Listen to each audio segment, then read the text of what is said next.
What up mga solid subscribers, no? So, ayun guys, ang papanood natin. Mga random videos po ito ng Beanie, guys, no? So, ayun, napatagalin pa, excited na ako panoorin ito, no? So, without further ado, let's all watch this.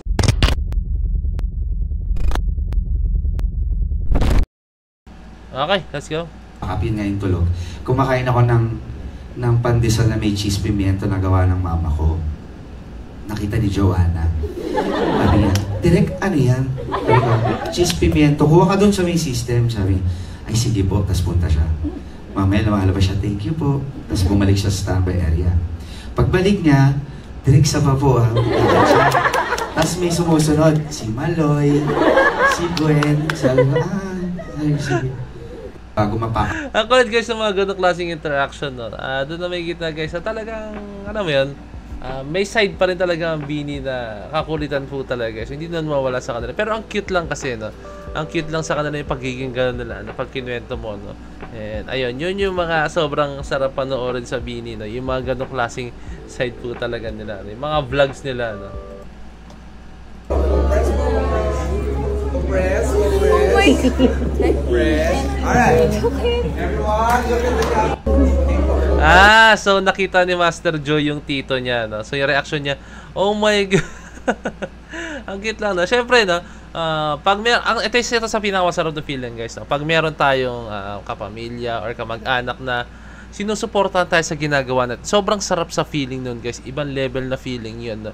Kaya siya, alam mo guys, ibang level na nga yung feeling pag halimbawang sumusuporta sa ibang mga tao, di ba? Ang sarap sa feeling. Pero, promise, times 2 pag kamag-anak mo or member na family nyo, sobrang sarap sa feeling, guys. Pag sa kanila mo na naranasan or naramdaman yung mga ganong klaseng bagay, no? So, grabe. So, yung mga ganyan. Kaya naramdaman ko si Joanna nung bigla siya na pag ganyan na reaction talaga. Ayan, lakayan natin para mas makita niya. I know. We want to make it special for you guys, syempre. And it's our first show. Ginawa naman yung The last song. Alden Post. Totoo ba talaga yun? Yung Alden Post na yun? Di ba parang nakagan lang siya? Tapos dumila ba talaga siya nun? Or edited or hindi ko alam. Partisina, no? Ang angas na itong mga to.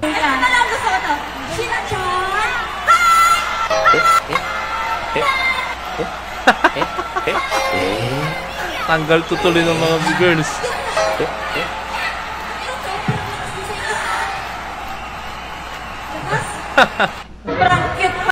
Durog yung tenga nila eh.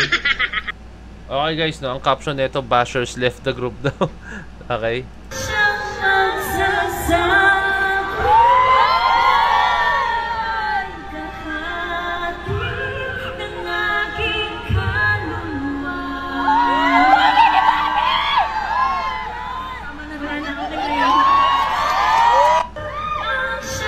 Guys, kasi naman guys, no, yung mga bashers na yan, ewan ko sa inyo, ano. Pero guys, kasi maganda naman kasi po talaga, sobrang ganda talaga ng boss ng Beanie talaga guys, no. So yung mga nagsabi dyan guys na meron pa nga, parang sinasabi nila na may mga ginagawa daw pag ganito, na pag tuwing live concert ng Beanie, no, like parang pinapatungan, no. Nalimutan ko na tawag doon, no. Pero guys, maganda boss ng Beanie guys, maniwala kayo sa akin, super very well trained talaga sila, no. So sa mga bashers dyan, malis na kayo.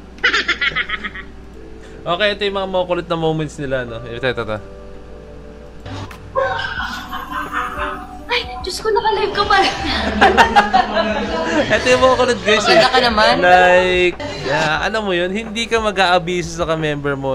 Tayo kasi walang problema naman yun guys. Kasi tayo, mga normal na mga mayalan tayo. Hindi naman tayo sikat na. Pero yung Beanie kasi guys, sobrang sikat nila. Kaya, every movement talaga nila guys, may mga mata na nakatingin, and every movement nila kailangan cautious sila, no? Like kailangan hindi sila pwedeng may gawin na kakaiba kasi syempre yung mga mata ng mga bashers guys, 24 hours po yan, maniwala po kayo sa akin guys, 24 hours po yung mga mata ng mga bashers po talaga, no? Hindi kayo tatantanan yan, hindi sila titigil hanggat wala po silang nakikitang mali sa inyo, no? Kaya tandaan nyo guys, no? Kaya sobrang cautious sila sa mga kilos nila, no? So, eto naman si Kulit, hindi ba na nagsabi, naka-live ako, pero sige, I think baka naman hindi na hinayaan na ni Kulit. Kasi, wala namang, masama, alam naman niya siguro si Master Joe, no, na wala namang gagawin kakaiba to.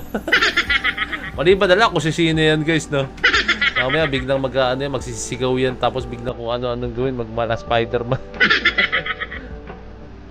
Okay, ito, tingnan na to.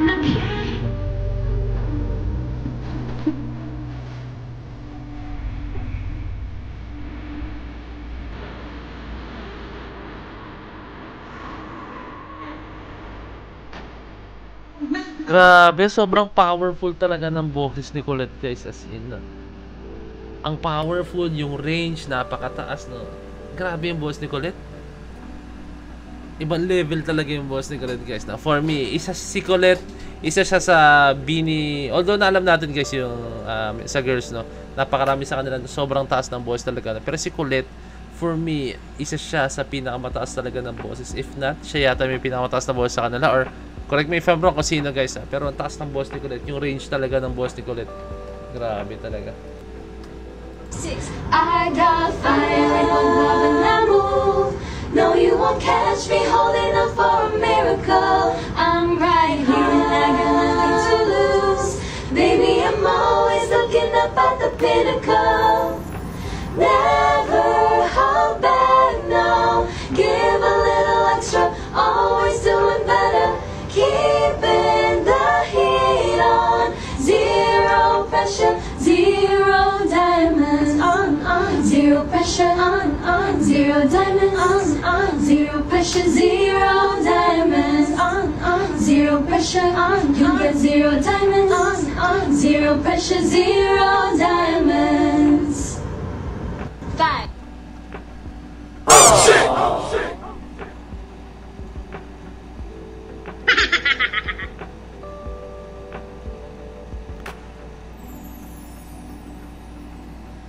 Bruh.